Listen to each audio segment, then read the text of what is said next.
మీ review గురు ఛానల్కి స్వాగతం guys. ఈరోజు మనం మాట్లాడుకోబోయే మూవీ యష్ గారి Toxic a fairy tale for grownups నుంచి వచ్చిన latest teaser ladies and ladies గురించి. ఫ్రెండ్స్, ఈ టీజర్ చూసిన తర్వాత ఒక క్వశ్చన్ అందరికీ వస్తుంది. అసలు టాక్సిక్లో యష్ ఎవరు, ఈ లేడీస్ క్యారెక్టర్స్ రోల్ ఏంటి, అండ్ ఈ బ్యూటిఫుల్ వరల్డ్ వెనుక ఉన్న డార్క్ సీక్రెట్ ఏంటి అని చెప్పి. ఈ టీజర్ సింపుల్గా ఒక గ్లిమ్స్ ఇవ్వలేదు, ఒక కంప్లీట్ యూనివర్స్ని క్రియేట్ చేసింది.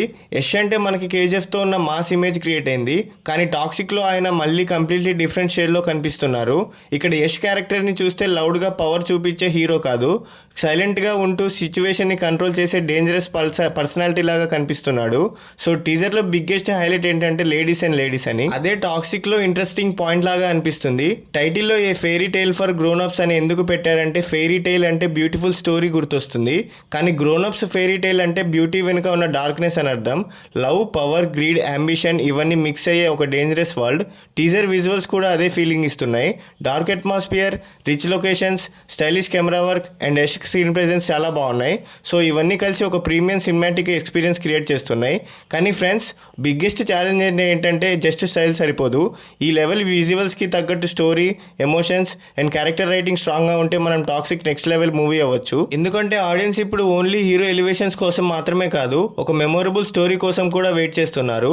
నాకు ఈ టీజర్ నుంచి అనిపించింది ఏంటంటే టాక్సిక్లో ఫైట్ సీన్స్ కన్నా ఎక్కువ డేంజరస్ థింగ్ క్యారెక్టర్స్ మధ్య జరిగే మైండ్ గేమ్స్ అవ్వచ్చు అని అనిపించింది. ఎవరు ఫ్రెండ్, ఎవరు ఎనిమీ, ఎవరు రియల్గా కంట్రోల్లో ఉన్నారని అర్థమవుతుంది. సో ఈ క్వశ్చన్స్కి ఆన్సర్ మూవీలో ఉంటుంది. ఓవరాల్గా toxic ladies and ladies teaser ఒక స్టైలిష్ మిస్టరీని క్రియేట్ చేసింది. స్టోరీ రివీల్ చేయకుండా క్యూరియాసిటీ పెంచింది. యష్ ఫ్యాన్స్కి ఇది ఒక డెఫినెట్లీ ఒక ఇంట్రెస్టింగ్ ట్రీట్ అని చెప్పుకోవచ్చు. ఈ స్టోరీలో మెయిన్ ఇంట్రెస్టింగ్ పార్ట్ ఏంటంటే female characters. Nayanthara, Kiara Advani, Huma Qureshi, Rukmini Vasanth characters just love interest లాగా కాకుండా ఈ గేమ్లో ఇంపార్టెంట్ ప్లేయర్స్ లాగా ఇమాజిన్ చేయొచ్చు. ఒక క్యారెక్టర్ యష్కి సపోర్ట్ చేస్తుంది అనుకుంటే ఇంకొక క్యారెక్టర్ తన ప్లాన్స్ని ఛాలెంజ్ చేయొచ్చు. So friendship, trust and betrayal మధ్య ఈ స్టోరీ మూవ్ అవ్వచ్చు.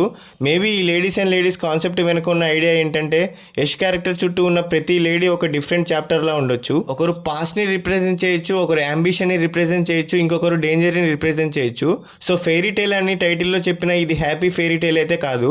గ్రోనప్స్ ఫెయిరీ టైల్ అంటే ఒక బ్యూటిఫుల్ వాళ్ళలో హిడెన్ డార్క్నెస్ ఉన్న స్టోరీ లాగా ఉండొచ్చు. ఒక స్టేజ్లో యష్ క్యారెక్టర్ తన పవర్ని ప్రొటెక్ట్ చేయడానికి బిగ్గెస్ట్ డెసిషన్ తీసుకోవాల్సి రావచ్చు. అప్పుడు క్వశ్చన్ ఏంటంటే పవర్ కోసం ఎంత దూరం వెళ్ళగలడు, తన పక్కన ఉన్న వాళ్ళతో ఎవరు నిజంగా లాయల్, ఎవరు గేమ్ ఆడుతున్నారని చెప్పి ఈ మూవీస్లో బిగ్గెస్ట్ ట్విస్ట్ కూడా రిలేషన్షిప్ గురించి ఉండొచ్చు. యష్ ఫ్యాన్స్కి ఇది ఒక డెఫినెట్లీ ఇంట్రెస్టింగ్ ట్రీట్ అని కూడా చెప్పుకోవచ్చు. మరి మీ ఒపీనియన్ ఏంటి ఫ్రెండ్స్? టాక్సిక్ యష్ గారి బ్లాక్ బస్టర్ అవుతుందా, సో లేదా టీజర్ హైప్ మాత్రమే క్రియేట్ చేసిందా? కామెంట్లో మీ ఒపీనియన్ చెప్పండి. వీడియో నచ్చితే లైక్ చేయండి. ఇలాంటి బ్రేక్ డౌన్స్ కోసం సబ్స్క్రైబ్ చేసుకొని సపోర్ట్ చేయండి guys. Thank you, love you all, జై హింద్.